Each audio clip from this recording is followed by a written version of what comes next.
అదరగొట్టే కారం రంగు రుచి ఆచి కారం పొడి. జూబ్లీహిల్స్ టికెట్ దక్కలేదని అలకబూనిన నేతలను మంత్రులు పొన్నం వివేక్ బుజ్జగిస్తున్నారు. మాజీ ఎంపీ అంజన్ కుమార్ యాదవ్ తో పాటు కార్పొరేటర్ సిఎన్ రెడ్డిని కూడా మంత్రులు కలిసి ప్రస్తుత పరిస్థితులపై చర్చించారు. జూబ్లీహిల్స్ లో అంజన్ కుమార్ యాదవ్ పోటీ చేయాలని భావించారని, ప్రస్తుత పరిస్థితుల్లో పార్టీ అధిష్టానం టికెట్ వేరే వాళ్లకు కేటాయించిందన్నారు మంత్రి పొన్నం ప్రభాకర్.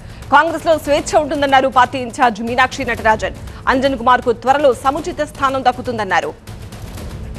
తాను మొదటి నుంచి కాంగ్రెస్ పార్టీలో ఉన్నానని, రాహుల్ గాంధీని పీఎం చేయడమే లక్ష్యమని ప్రకటించారు అంజన్ కుమార్ యాదవ్. రాహుల్ గాంధీ గారు ప్రధానమంత్రి కావాలి అంటే కాంగ్రెస్ కార్యకర్తలకు ఒక్కొక్క ఎంపీ ఇంపార్టెంట్. పార్టీకి చేయలేదు, మాకు జరిగినది అది వేరే విషయం. కానీ పార్టీలో నేను ఎప్పుడు కూడా పార్టీ నర్సరీకించి ఈ పార్టీలో ఉన్నాను. అంజన్ కుమార్ యాదవ్ ఎప్పుడు ఓడిపోలే. అంజన్ కుమార్ యాదవ్ను ఓడగొట్టిరు. ఇప్పుడు మంచి రోజులు ఉన్నాయి, మీరందరు కష్టకాలంలో నేను కాంటాక్ట్ చేస్తా. మంచి రోజులు వచ్చే వరకు ఇంకెవరు వస్తారు అన్నది బాధనే ఉంటుంది కదా. ఇప్పుడు మా కొన్ని వర్గాలు మా ఎంబడి లేకుండే, ఇప్పుడు అన్ని వర్గాలు మా ఎంబడి వచ్చినాయి. టీవీ9 ప్రతినిధి అశోక్ తో మాట్లాడదాం.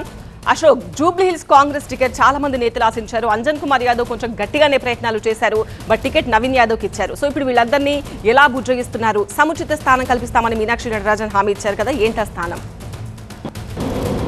జూబ్లీహిల్స్కి సంబంధించినటువంటి ప్రాసెస్ ఎప్పుడైతే మొదలైందో రాజకీయంగా కాంగ్రెస్ పార్టీ ఒక చిచ్చిన రేపిందని చెప్పాలి. ఎందుకంటే ఆ ప్రాంతానికి సంబంధించి మేము పోటీ చేస్తామని చాలామంది ముందుకు వచ్చిన పరిస్థితి మనకు కనిపించింది. అందులో అంజన్ కుమార్ యాదవ్ మొదటి వరుసలో కనిపించారు. ఆయన డైరెక్ట్గా టీవీ9తో మాట్లాడుతూ కూడా నేనే వరుసలో ఉన్నాను, నాకంటే ఎవరు ఉన్నారన్న ఒక వాదన కూడా వినిపించిన నేపథ్యంలో అదే టికెట్ కన్ఫర్మ్ అయిపోయింది. నవీన్ యాదవ్ పేరు కూడా కన్ఫర్మ్ అయిన నేపథ్యంలో అటు అంజన్ కుమార్ డైరెక్ట్గానే అనేక విమర్శలు చేయడం మనం చూస్తున్నాం. అయితే దాదాపుగా కాంగ్రెస్ పార్టీలో స్వేచ్ఛ అనేది ఉంటుంది. ఒక టికెట్ అనౌన్స్మెంట్ అయిన తర్వాత దాని మీద ఎవరైతే పోటీ చేద్దాం అనుకున్నారో, ఎవరైతే ఆ టికెట్ని ఆశించారో వాళ్ళందరూ కూడా కొంత అసహనాన్ని వ్యక్తం చేయడం, దాని తర్వాత హైకమాండ్ వచ్చి కలవడం, వాళ్ళని ఉద్యోగించడం అనేది సాధారణమైన విషయం. కానీ అటు అంజన్ కుమార్ మాట్లాడినటువంటి మాటలు ఇప్పుడు పార్టీలో ఒక దుమారాన్ని రేపుతున్నాయని చెప్పొచ్చు. ఎందుకంటే ఎన్నో రోజులుగా ఉన్నటువంటి తనను సంప్రదించకుండా కేవలం కావాలని కొంతమంది నాకు టికెట్ రాకుండా నా అభ్యర్థిత్వాన్ని వ్యతిరేకిస్తూ మాట్లాడడం వల్ల నాకు ఆ టికెట్ రాలేదని చెప్పి వాళ్ళ పేర్లు కూడా త్వరలోనే బయట పెడతానని కూడా అంజన్ కుమార్ చెప్పిన నేపథ్యంలో ఒక దుమారం అయితే రేగిందని చెప్పచ్చు. అలాగే అంజన్ కుమార్తో పాటు సిఎన్ రెడ్డి కూడా కొంత అసహనాన్ని వ్యక్తం చేయడం జరిగింది. అలాగే అటు బొంతు రామ్మోహన్ కూడా పార్టీ మారుతున్న వార్త కూడా వచ్చిన నేపథ్యంలో వీటన్నిటిని సరిదిద్దడానికి హైకమాండ్ అయితే రంగంలో దిగింది. అటు ఇద్దరు మంత్రులు మీనాక్షి నటరాజన్, అలాగే ఏసీకి సంబంధించినటువంటి కార్యదర్శి కూడా అటు అంజన్ కుమార్ని సద్దుమణిగించే ప్రయత్నం చేశారు. అంజన్ కుమార్ కూడా కొంత సద్దుమణిగినట్టుగానే మాట్లాడినప్పటికీ కూడా ఇంకా నన్ను ఎవరైతే సంప్రదించలేదు, నవీన్ కుమార్ యాదవ్ ఇంకా నన్ను కలవలేదు, ఒకవేళ కలిస్తే ఖచ్చితంగా జూబ్లీహిల్స్కి సంబంధించిన దానిపైన నేను కూడా అతనితో పాటు కలిసి పనిచేస్తాను కూడా చెప్పడం జరిగింది.